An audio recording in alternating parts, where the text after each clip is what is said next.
नमस्कार आम cooking channel cook मस्ती को मु आपण मन को बहुत बहुत स्वागत करुछि।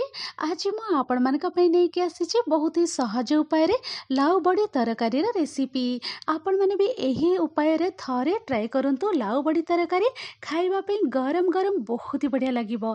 ताहले चलंतु आपण माने वीडियो को प्रथम रु शेष पर्यंत देखंतु।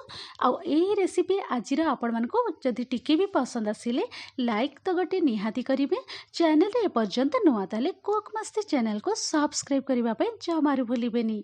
ताले चलंतु डेरी न करिकी आजिर ए सहज सुआदिया लाउ बड़ी तरकारी रा रेसिपी आरंभ करिबा। गोटे बड़ बाउल रे मु लाउ को एही परी लंबा लंबा पतला पतला करके काटी देइछि। देखि पारुथिबे एही परी भाबरे सरू सरू करके काटिकी यूज करिवे। आपण माने खाइबा पे बहुत ही बढ़िया लागिबो। आ काटिबा आगर मु बहुत भल भाबरे लाउ को धोई देइथिले। काटी सारिला परे मध्य मु लाउ को आउ थरे धोई देइछि। तो लाउ कटा रेडी हो जाइए या मु साइड करके रखी दउछि। एबे आमे रांधिबा प्रोसेस को आरंभ करिबा। तो एठी मु गैस सेट को पळे आसीछि। आ एठी मु कढ़ाई गरम हेबा पे रखी देइथिले। आ कढ़ाई जेते बेले गरम हे गला मु एठी गोटे चामच रिफाइन तेल ऐड करि दउछि। आमे तेल को प्रथमे भल भावरे गरम हेबा पे छाड़िबा।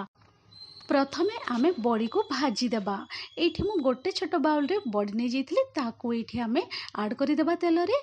आउ लाइट गोल्डन ब्राउन हेबा पर्यंत आमे बड़ी को टिके हल्का रे भाजी देबा।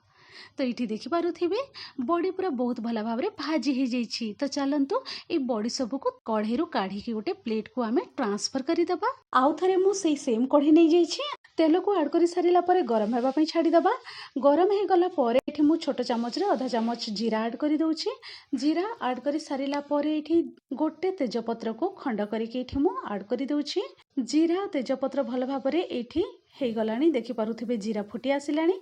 तो चलंतु एई पॉइंट रे मु ऐड करि दउछि कटा पियाज। गोटे बड़ साइज रो पियाज को मु एमती स्लाइस रे काटी देइथिली। से पियाज कटा को एठी मु ऐड करि दउछि। आ आमे मीडियम फ्लेम रे रखिकी ताको पियाज को भाजी देबा। टिके लाल हेबा पर्यंत भाजी देबा। एठी पियाज हल्का रे भाजी हो जाइछि। तो चलंतु ए पॉइंट रे मु ऐड करि दउछि कटा रसुण। रसुण को एमती मझी रे स्लाइस करके मु काटिकी नै जाइछि। ता सहित एठी कंचा लंका नै जाइछि। आ आपण माने आपणकर मन पसंद हिसाब रे आपण माने राग कम बेसी करके ऐड करंतु। गोटे मिनिट पाखापाखी भाजी दउछि। तो चलंतु एबे मु एठी ऐड करि दउछि काटिकी रखिथिली से लाउ को। लाउ ऐड करि सारिला परे आमे भल भाबरे मिसेई देबा। लाउ ऐड करि सारिला परे भल भाबरे मिसेई देइथिली। मिसेई दे सारिला परे मु एठी 2 मिनिट पाखापाखी कुक हेबा पे छाड़ी देइथिली। तो देखि पारुथिबे एठी मु कवर खोलिकी आपण मानको एठी देखि दउछि। तो चलंतु एबे आमे एठी बाकी जिंस सब ऐड करि देबा। एठी मु प्रथमे ऐड करि दउछि कटा टमाटो। बड़ साइज रो टमाटो को मु धोई देइथिली। ताको एमती छोट छोट पीसेस रे काटिकी एठी ऐड करि दउछि। टमाटो ऐड करि सारिला परे स्वाद अनुसार लूण दे देबा।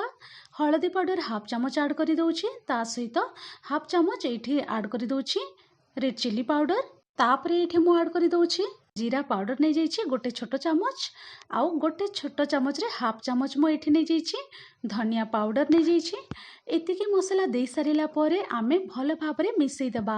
मिसेई दे सारिला परे आमे मीडियम फ्लेम रे कवर करिकी 3 मिनिट पाखापाखी आमे कुक हेबा पे छाड़िबा। आ एठी मु कवर खोलिके आपण मानको देखि दउछि 3 रु 4 मिनिट पाखापाखी हो जाइछि। आउ भल भाबरे कुक हो जाइछि। देखि पारुथिबे आउ एमिति भी लाउ बहुत जल्दी कुक हो जिवो। तो एठी मु एबे ऐड करि दउछि एई पॉइंट रे भाजी की रखिथिली से बड़ी को एठी मु ऐड करि दउछि।